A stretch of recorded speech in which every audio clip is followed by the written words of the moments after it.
عليكم ورحمة الله وبركاته. بسم الله الرحمن الرحيم. الحمد لله رب العالمين، الصلاة والسلام على سيد الخلق محمد وعلى آله وصحبه أجمعين. اللهم صل على سيدنا محمد الفاتح لما أغلق والخاتم لما سبق ناصر الحق بالحق والهادي إلى صراطك المستقيم وعلى آله حق قدره ومقداره العظيم. اللهم صل وسلم وبارك على سيدنا محمد النور الذاتي والسر الساري في سائر الأسماء والصفات وعلى آله وصحبه وسلم. يا ربي صل على محمد وافتح من الخير كل مغلق. رب اشرح لي صدري ويسر لي أمري واحلل عقدة من لساني يفقه قولي. أما بعد. InsyaAllah kita akan kaji tentang fiqhul ibadat fi madhabil Imam Syafi'i. Tentang fiqh ibadah dalam madhab al-Imam al-Akbar Muhammad bin Idris al-Syafi'i.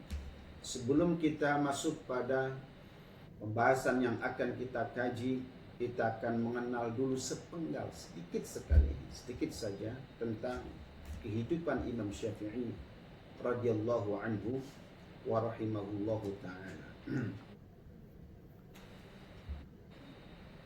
Imam Syafi'i adalah bernama asli Muhammad bin Idris bin Abbas bin Uthman bin Syafi' Abu Abdullah al-Muttallabi al-Qurashi. Jadi turunan orang Quraisy. Imam Syafi'i itu suku Quraisy dari Bani Muttalib. Ahadu a'immatil fiqhi, beliau salah satu ulama besar fiqh di kalangan umat Islam. Wa ilaihi yunsabul fiqh asy-Syafi'i wa ulama Syafi'iyah kafatan. Maka di dalamnya dinisbatkan fiqh Syafi'i dan ulamanya disebut, para ulama yang bermadhab Syafi'i disebut ulama asy-Syafi'iyah. Artinya ulama-ulama yang mengikut, bertaklid kepada Imam Asy-Syafi'i. Imam Syafi'i wulida Syafi'i di Gaza, lahir di Gaza. Kalau kita lihat di TV itu tulisannya Gaza, kalau di televisi Indonesia itu tulisannya Gaza, Palestina. Bahasa Arabnya itu Gaza. Imam Syafi'i itu kelahiran Palestina, Gaza, tahun 150 Hijriah atau 767 Masehi. Karena kita ini kalau dihitung-hitung Hijriah, pikirannya sebagian kita ruwet. Itu udah berapa tahun sih? Tidak seperti di Arab ini ya. Kalau di Arab itu memang pakainya kalender Arab, jadi gampang. Tapi kalau di kita di Indonesia, secara umum banyak kita itu lebih mengenal Masehinya. Tahun 2002 masih gitu. Jadi ketika kita menyebut Hijriah, kesulitan kita berapa tahun ya dari sekarang. Makanya kita di sini ada ditulis juga ketika menyebut tahun 150 Hijriah, maka di sini ditulis tentang tahun Masehinya, yaitu 767 Masehi. Kalau Nabi Shallallahu Alaihi Wasallam itu lahir tahun berapa? 571 April. Imam Syafi'i lahir tahun 767. Jadi Rasulullah Shallallahu Alaihi Wasallam itu lahir tahun 571 Masehi. Kalau Masehinya ya 571 Masehi. Sementara Imam Syafi'i lahir tahun 767 Masehi. Wafat tahun 820 Masehi. Jadi kalau hitungan Masehi, Imam Syafi'i umurnya 53 tahun wafat. Tapi kalau hitungan Hijriah, Imam Syafi'i wafat tahun umurnya berarti 53 tahun. Kalau hitungan Masehi, Imam Syafi'i wafat dalam usia 54 tahun hitungan. Kalau hitung dengan melalui tahun Hijriah atau dan Masehi. Jadi lahir tahun 150 Hijriah, wafat tahun 204 Hijriah. Berarti umur beliau 54 tahun. Ya, 54 tahun kalau hitungan Hijriah. Sementara kalau hitungan Masehi, Imam Syafi'i kan lahir tahun 767, wafatnya tahun 820, berarti ada 53 tahun. Imam Syafi'i. Kalau Imam Syafi'i lahir tahun 767, Kanjeng Nabi Muhammad SAW tahun 571 Masehi. Itu lahirnya Rasulullah. Lahirnya Imam Syafi'i 767, berarti ada 196 tahun terpaut antara kelahiran Nabi SAW dan kelahiran Imam Syafi'i. Ada 196 tahun. Oke. Lanjut. Imam Syafi'i lahir di Gaza, kemudian dibawa ibunya ke Mekah pada usia 2 tahun. Karena ayah beliau meninggal, jadi Imam Syafi'i itu yatim. Setelah wafatan ayahandanya, yaitu Mbah Yai Idris. Kalau di lisan namanya Mbah Yai Muhammad bin Idris. Setelah wafatnya Mbah Yai Idris, ayahanda Imam Syafi'i, kemudian Syafi'i kecil atau Muhammad kecil, namanya Muhammad kan, dibawa oleh ibunya ke Mekah untuk bertemu kembali dengan leluhur-leluhurnya, karena Imam Syafi'i kan keluar dari Syafi', suku Quraisy di sana. Muttalib. Kemudian Syafi'i menghafalkan Al-Quran di Mekah bersama ibunya. Hafal Quran Imam Syafi'i usia 7 tahun. Hafal Quran usia 7 tahun. Bayangkan, 7 tahun. 7 tahun itu baru masuk sekolah SD kalau di Indonesia kan 6-7 tahun. Masih belajar Iqra, mungkin tamat Iqra. 5 tahun belajar Iqra. Imam Syafi'i sudah hafal, bukan hanya pandai membaca, bukan hanya bisa membaca dengan baik, tapi hafal di luar kepala pada usia 7 tahun. Kemudian beliau wa akhadhal fiqha wal lughata wa ulumal qur'ani. Kemudian Imam Syafi'i juga belajar fikih, bahasa atau gramatika, kemudian ulumul Quran dari ulama-ulama di masa itu. Kemudian beliau juga menghafal hadis, kitab hadis Al-Muwatta karangan Imam Malik yang kemudian menjadi guru beliau. Imam Malik yang kemudian juga kita kenal sebagai Imam Madhab Maliki namanya, itu gurunya Imam Syafi'i. Wa huwa ibnu 10 sinin. 10 tahun Imam Syafi'i menghafal kitab Al-Muwatta. Kemudian Imam Syafi'i mendapatkan mandat untuk berfatwa pada usia 15 tahun. Zaman dulu saudara, orang yang disebut mufti itu betul-betul orang yang memiliki keilmuan yang diakui oleh para ulama di zamannya. Tidak seperti zaman sekarang. Dikit-dikit berfatwa. Imam Syafi'i sebelum diizinkan oleh gurunya Imam Malik menjadi seorang mufti atau diperbolehkan untuk berfatwa, itu dilepas oleh Imam Malik ke berbagai wilayah, ke majlis-majlis ilmu, ke para ulama-ulama. Silakan dites murid saya itu Muhammad bin Idris atau Syafi'i. Ayo tes ilmunya. Tanya dia. Imam Syafi'i itu dikirim ke berbagai majelis ilmu, ke ulama-ulama besar di masanya. Dan di sana Imam Syafi'i mengadakan munadharah, mudzakarah, dialog, hiwar, tanya jawab. Dan semua ulama yang berjumpa dengan Imam Syafi'i menyaksikan kecerdasan, mengakui kehebatan, keilmuan Imam Syafi'i yang masih berumur 15 tahun itu. Saudara,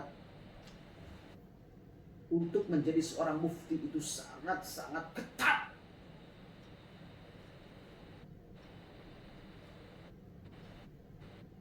Tidak seperti zaman sekarang ini. Dikit-dikit berfatwa.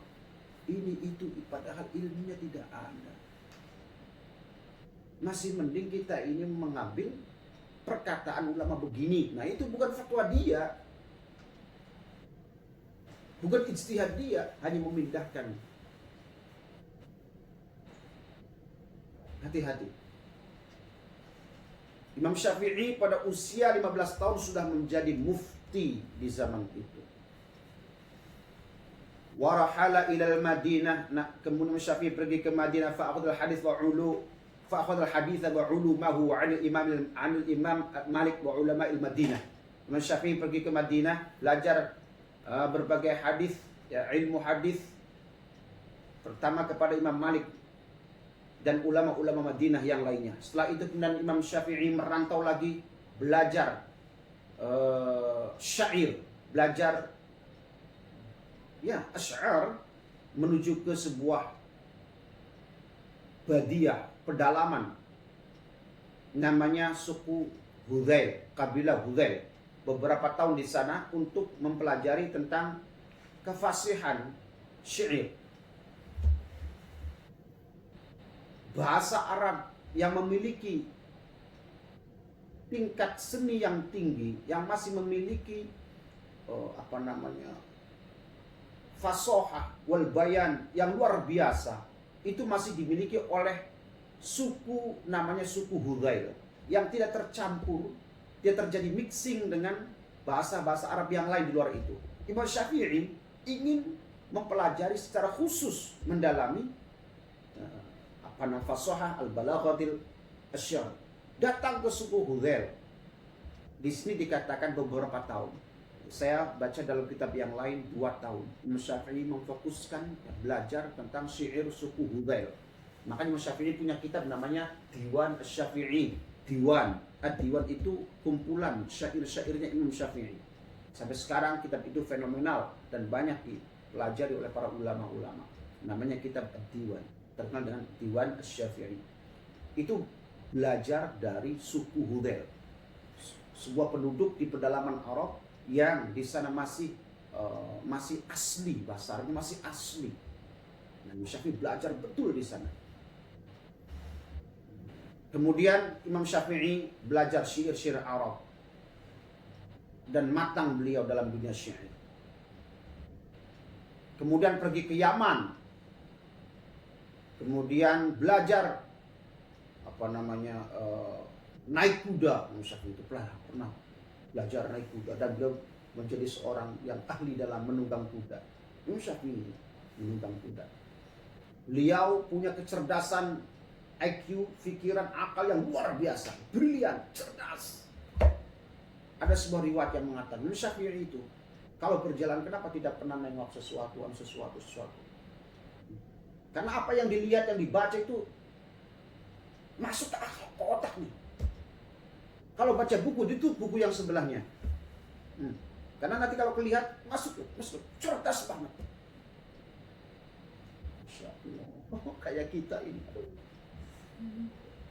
Imam Syafi'i dari segi makanannya dijaga sekali. Jangankan yang haram, yang syubhat saja, Imam Syafi'i menghindarinya. Betul-betul apa yang dimakan itu halal. Ibundanya, ini tidak terlepas dari seorang wanita, ibunya Imam Syafi'i yang sangat luar biasa, yang mengarahkan anaknya menjadi seorang imam besar pada akhirnya. Itu berkah dari didikan seorang ibu. Pentingnya ibu mendidik anak, mendoakan anaknya, mengarahkan untuk belajar, sampai kemudian menjadi Imam Syafi'i yang luar biasa. Karena Imam Syafi'i memang diasuh oleh ibundanya tanpa ayah, yatim, tapi mampu pada akhirnya menjadi seorang imam besar yang namanya dikenang, yang namanya terus hidup. Kitab-kitabnya terus dipelajari sampai mungkin hari kiamat. Bermanfaat hidupnya, bermanfaat ilmunya.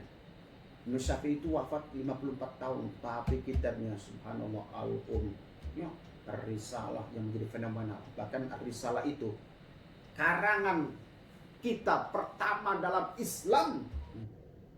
tentang ilmu yang kemudian menjadi nama ilmu usul fiqh.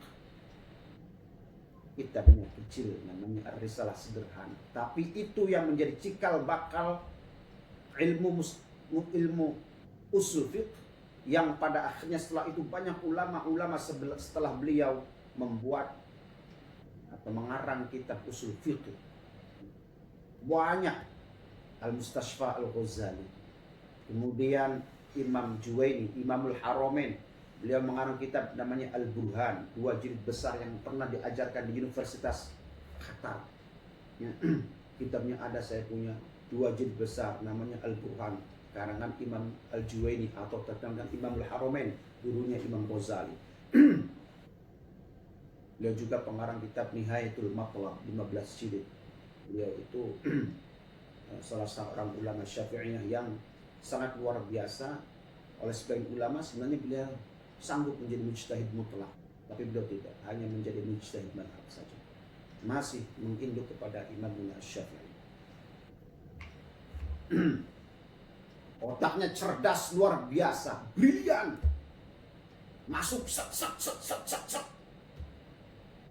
susah untuk keluarnya, teringat terus. Kebalikan dengan kita, masuknya susah, loading, cenat-cenut, loading.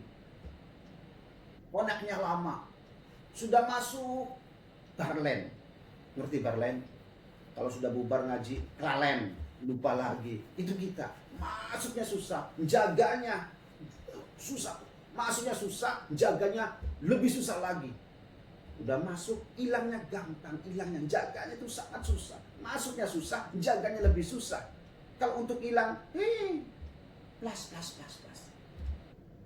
Itu kita. Imam Syafi'i luar biasa, terkenal dengan kecerdasan akalnya.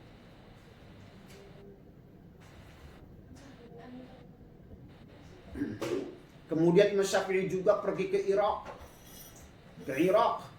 Atau orang bilang Irak, 2 kali.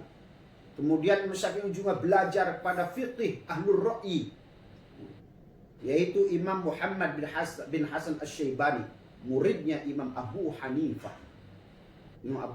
Kenapa Imam Syafi'i belajar kepada Imam Muhammad bin Hasan Asy-Syaibani? Kenapa tidak belajar kepada Imam Abu Hanifah? Karena memang Imam Abu Hanifah wafat tahun 150 Hijriah. Sebagaimana tahun itu Imam Syafi'i baru dilahirkan. Jadi lahirnya Imam Syafi'i, wafatnya Imam Abu Hanifah.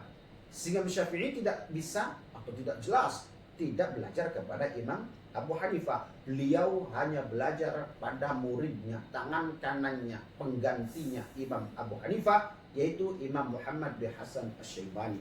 Dan Imam Syafi'i belajar fikih Ahlul Ra'yi, itu ahli logika, pendapat, kepada Imam Muhammad bin Hasan Asy-Syaibani. Kalau Imam Syafi'i belajar kepada Imam Malik di Madinah, terkenal dengan madrasah Ahlul Hadis, madrasatul hadis di sana. Kenapa? Karena Imam Malik itu kalau ada yang bertanya tentang sesuatu apapun, beliau jawab dengan melalui hadis. Nah, kalau Imam Abu Hanifah itu dengan ra'yi, lebih banyak mengunggulkan akal daripada teks nas. Bukan apa-apa, karena pada masa itu sangat rentan sekali untuk masih belum ada pembukuan atau istilah ilmu mustalah hadis untuk mentakhrij hadis, mentahqiq hadis, meneliti hadis, apa itu sahih, apa itu hasan, apa itu dhaif. Situasi politiknya juga sedang tidak menentu. Ada orang sedikit-sedikit mengaku dapat hadis dari tabi'in, dari sahabat ini, dapat dari Nabi ini, dan banyak sekali hanya sekedar pengakuan-pengakuan, sehingga membutuhkan seleksi.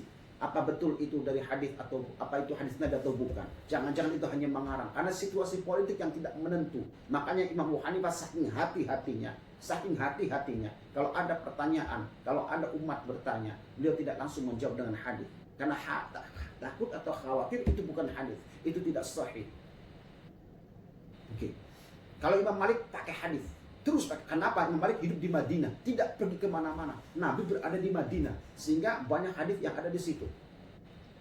Sehingga Imam Malik dikenal dengan sebagai Imam Ahlul Hadis, Imam Darul Hadis.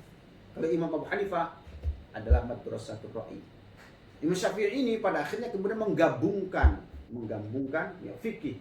Misalnya penggabungan antara madrasatul ra'i dengan madrasah alul hadis atau madrasah hadis Madinah. Percampuran antara fikih Irak dengan fikih Madinah. Itu Imam Syafi'i. Lahir kemudian mazhab Syafi'i. Oke. Waltaqa ma'al Imam Ahmad bin Hanbal. Nah, Imam Syafi'i juga berjumpa dengan Imam Ahmad bin Hanbal karena yang kemudian pada akhirnya Imam Ahmad bin Hanbal ini menjadi murid Imam Syafi'i. Ketemu dengan Imam Ahmad di Madinah, di Baghdad, di Irak. Ketemu dengan Imam Ahmad di Irak. Kemudian Imam Ahmad belajar kepada Imam Syafi'i. Makanya Imam Ahmad itu adalah murid Imam Syafi'i. Jadi kebanyakan fikihnya Imam Ahmad itu sama dengan Imam Syafi'i karena dengan gurunya. Hanya ada beberapa masalah saja yang kemudian berbeda. Pada aslinya beliau itu memang mazhab Syafi'i, tetapi kemudian ada beberapa hal yang memang tidak sesuai, tidak cocok dengan pendapat gurunya.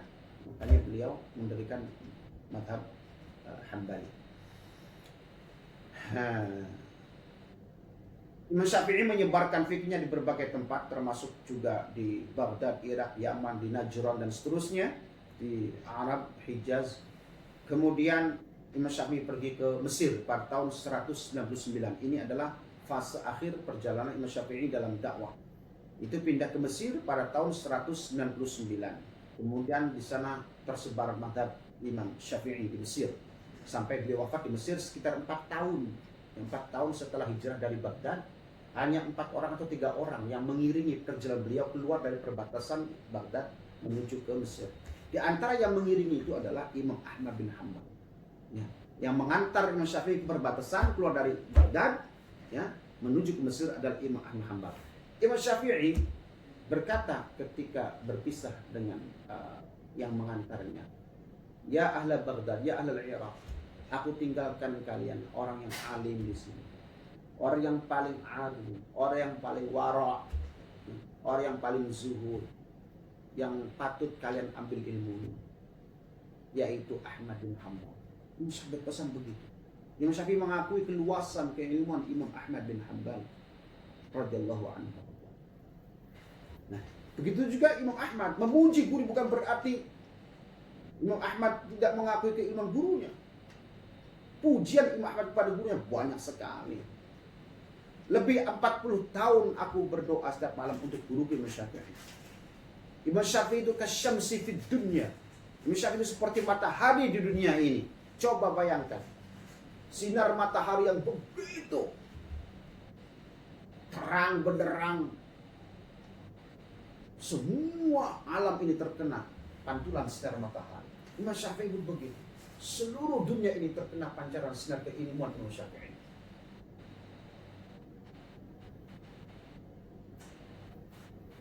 Kemudian Imam Syafi'i pindah ke Mesir sampai wafat beliau di sana. Kuburannya ma'ruf, terkenal di Kairo. Meninggal tahun 204 Hijriah atau 820 Masehi. 820 Masehi. Pada usia 54 tahun.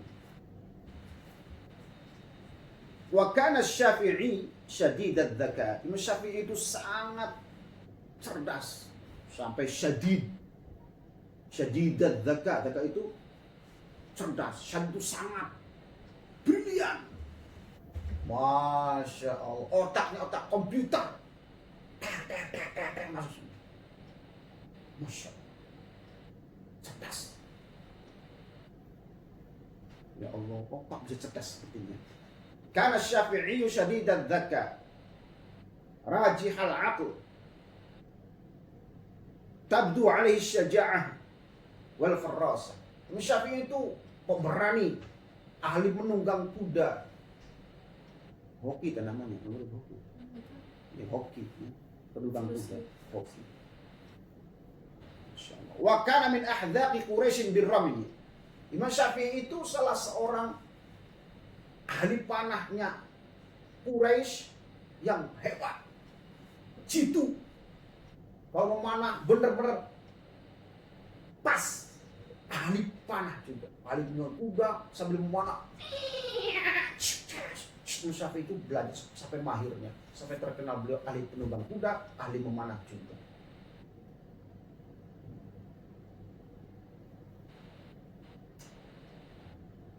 Jadi para ulama itu harus punya banyak keterampilan, bukan hanya dalam bidang